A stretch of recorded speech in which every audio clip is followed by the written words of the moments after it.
I've gone back and forth on this one, but there's a part of Lana Del Rey's story that just doesn't add up the way people think it does. She's got a new song out right now called The White Feather Hawk Tail Deer Hunter. Off the album she supposedly got coming, called Stove, and she filmed the video in her actual garage, cutting old Betty Boop cartoons into it, whispering "whoopsie daisy yoo-hoo" at one point without ever bothering to explain what that even means. Which honestly might be the whole appeal of her at this point.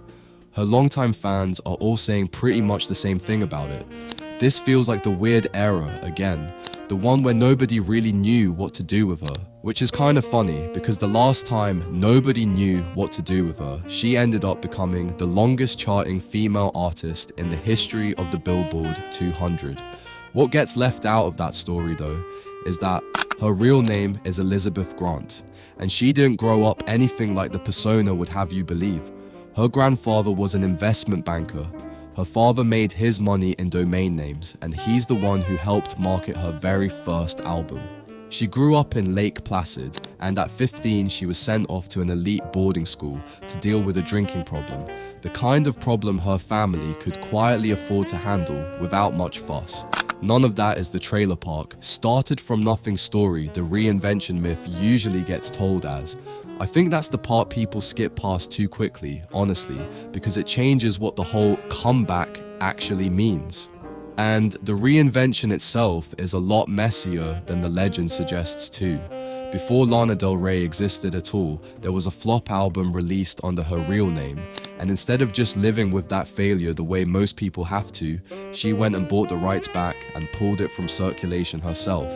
Something her own producer and her old label owner have both said, on the record, looked less like embarrassment and more like a calculated move to erase the evidence and start over clean.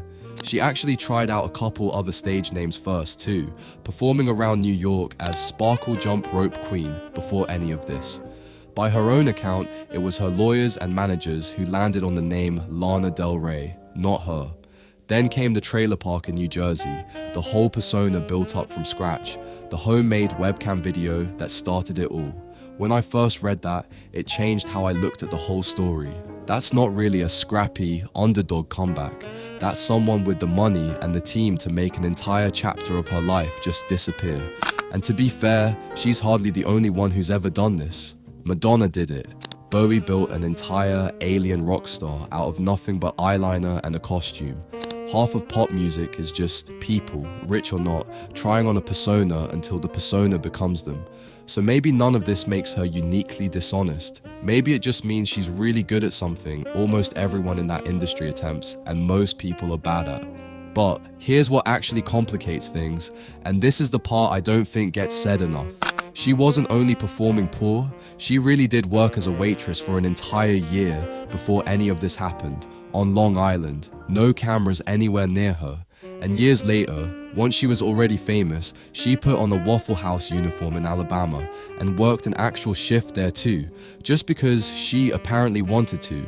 So it's not like none of it's real, it's more that she can dip in and out of ordinary life whenever the mood strikes her. In a way, an actual waitress never really gets to dip out of hers. I don't think that makes her a fraud, personally. I think it just means the persona was built out of something she genuinely liked, not something she genuinely lived. Then SNL happened. January 2012, the first time most of the country ever sees her perform live, and the performance is slow and still, almost too still, though nobody knew yet that this was just how she performs. The internet decides right then that it's a disaster. Brian Williams apparently emails the founder of Gawker personally just to call it one of the worst outings in the show's history. SNL brings her back 3 weeks later too, except this time it's Kristen Wiig doing a full parody of her, mocking her on the very same show that had just hosted her. The New Yorker, The Times, The Post, New York Magazine, all in that same week, all landing on the exact same verdict. She's finished, done, that's it. I still think about how brutal that must have been. 4 major outlets piling on in the same 7 days, and she just didn't engage with any of it. That takes a kind of nerve most people don't have. And she responds to basically none of it. No statement, no interview walking anything back. Just something close to, and I'm paraphrasing here, "There's backlash about everything I do, it's nothing new." That's the entire response. Born to Die, the very album everyone was laughing at that week, ended up breaking a record this past December. 618 weeks on the Billboard 200, more than any album by a female artist in the entire history of that chart. Longer than Adele's 21, longer than Carole King. And 2 years ago now, she goes and marries an alligator tour guide. I'm not joking. His name is Jeremy Dufrene, and he runs swamp boat tours out of Des Allemands, Louisiana. She met him back in 2019 on one of his actual tours, married him right there on the dock where he works, and then turned around and took him to Paris Fashion Week. Cargo pants, sunglasses flipped upside down on his cap, front row at Valentino. Personally, I think this might be the most telling detail in the whole story, not because it's scandalous, but because of how deliberately it echoes the trailer park thing. Ordinary life, performed by somebody for whom it's completely optional. Her new album's been stuck in limbo for 2 years now too, renamed 3 separate times at this point, with no release date that's ever actually stuck. Fans have been sitting in the same comment section for over a year, calling her the most unprofessional artist alive at this point, and she's never once bothered explaining the delay either. I'll admit, part of me finds the whole thing kind of funny now. Just a new title, some silence, and on to whatever's next. So which is it? Honestly? Self-made? Or bought? Genuinely drawn to ordinary life, or just performing it from a place nobody else actually gets to perform it from? My honest take is probably both.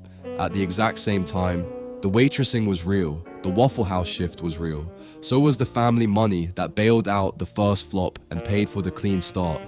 I don't think the persona was ever really a lie, not exactly. I think it's closer to nostalgia for a life she genuinely liked, just built by someone who never actually had to risk anything to go live it. And maybe that's the actual reason people can't decide how to feel about her. She's not lying to you. She's just never had to choose between the version of her life she wanted and the one she actually got. Whether that's charming or a little uncomfortable, that's honestly on you to decide.